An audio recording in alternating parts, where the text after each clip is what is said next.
Hello, this is Coach Lentz. Welcome to this introduction to this season's defense. Our defense this season is called a 5-2 with man press coverage. It's a 5-2 defense with man press coverage.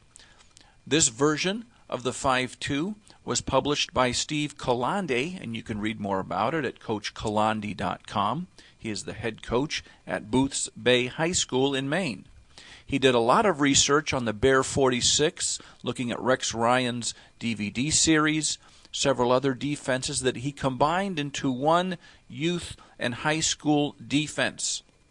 All right, this defense has been used very successfully at both the high school and youth levels. Scotts Branch won a state title here in 2008, and they were runner-up the previous year running this same defense. Lawton Bronson in Iowa was the state runner-up, and numerous youth league championships have been won using this defense with many, many shutouts. You can see a dynasty exists there in that school and in that organization in Maine running this defense. So it has a very, very successful track record. The features of the defense involve, first of all, a 3-down lineman in 4-point stances.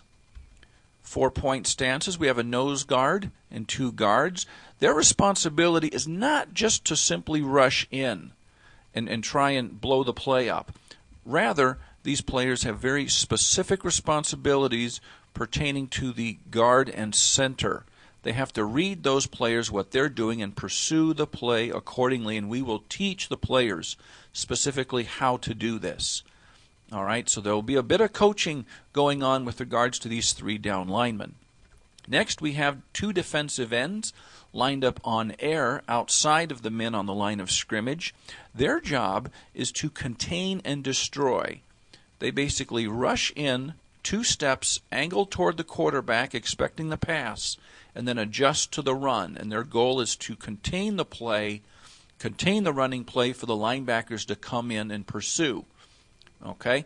Now, they are not to simply run to a spot and box. We are not a boxing defensive end team. Okay, rather it's contain and destroy. 2 steps, rush the quarterback, and then adjust to any running play. Blow through the blocker and blow the play up if you can. If they do get outside you, you make sure that you push this play deep as they go towards the sideline so that the other players can pursue and get the runner. Okay, so very aggressive defensive ends. We're not a boxing team. Rather, we contain and destroy.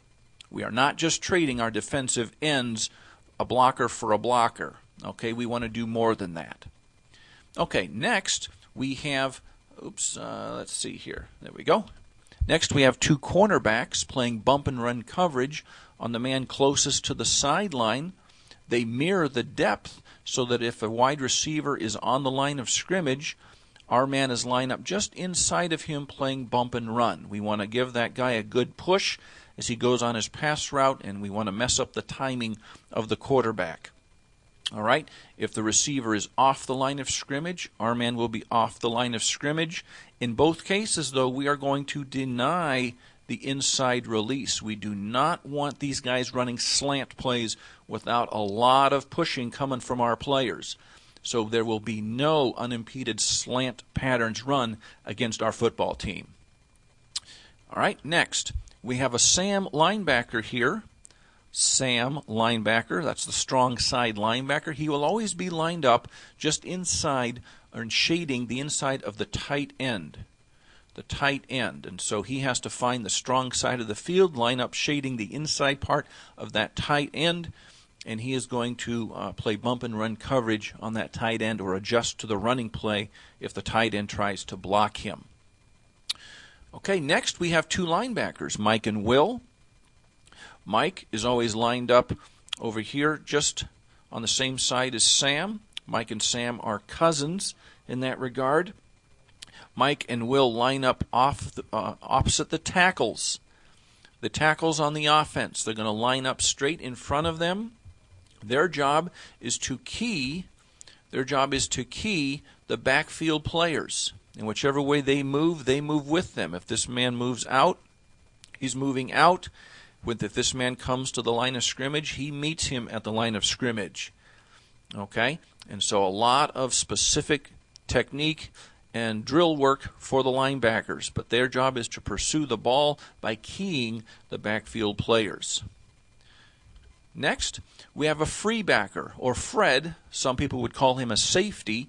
He's really another linebacker, but his job is to flow to the ball, and he is involved in numerous blitz schemes that we have. For example, we can blitz a cornerback with the Fred picking up that receiver. Okay? We can also blitz the other cornerback with Fred picking up that receiver. We can also blitz in Sam with Fred covering, etc. I think you get the picture here. Fred is involved in several different blitz schemes. And that's it. That's the alignment of our defense. There are several advantages of this.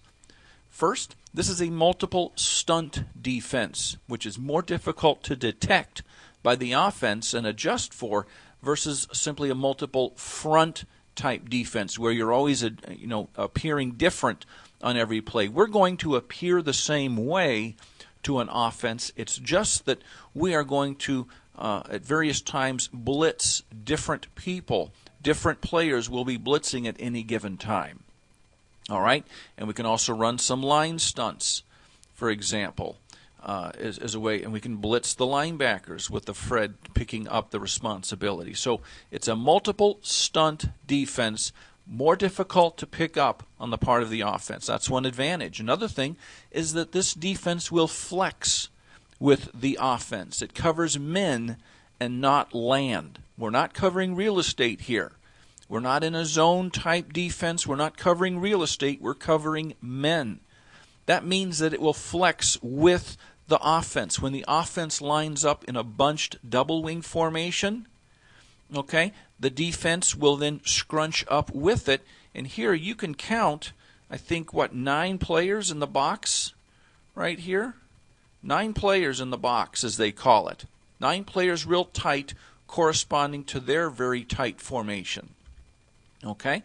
Now, when they spread out, okay, the defense will spread out. If they want to spread their men out like this defense will automatically spread out with them.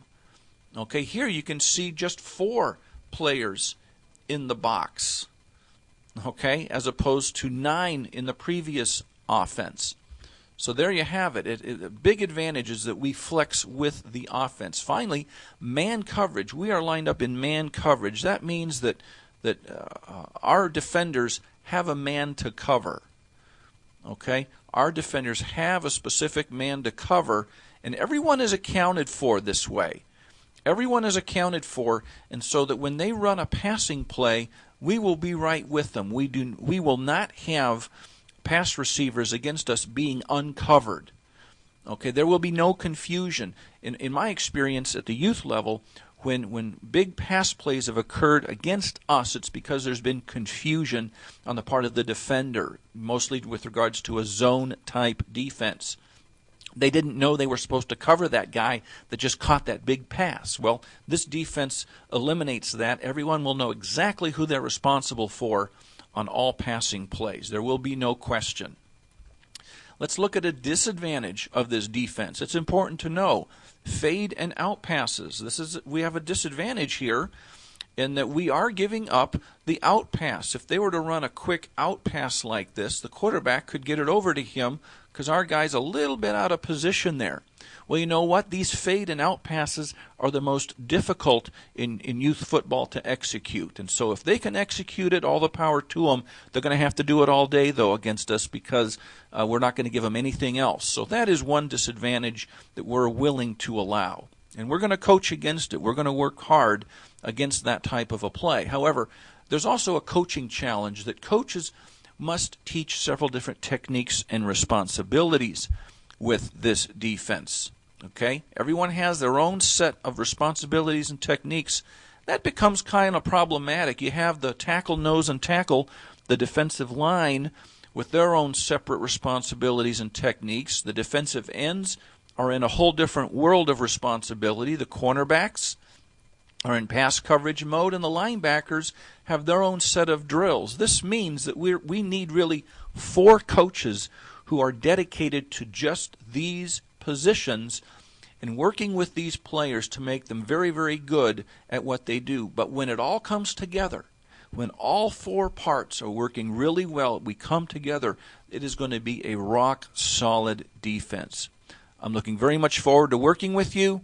If you need to watch this presentation again, please do so. Thank you very much.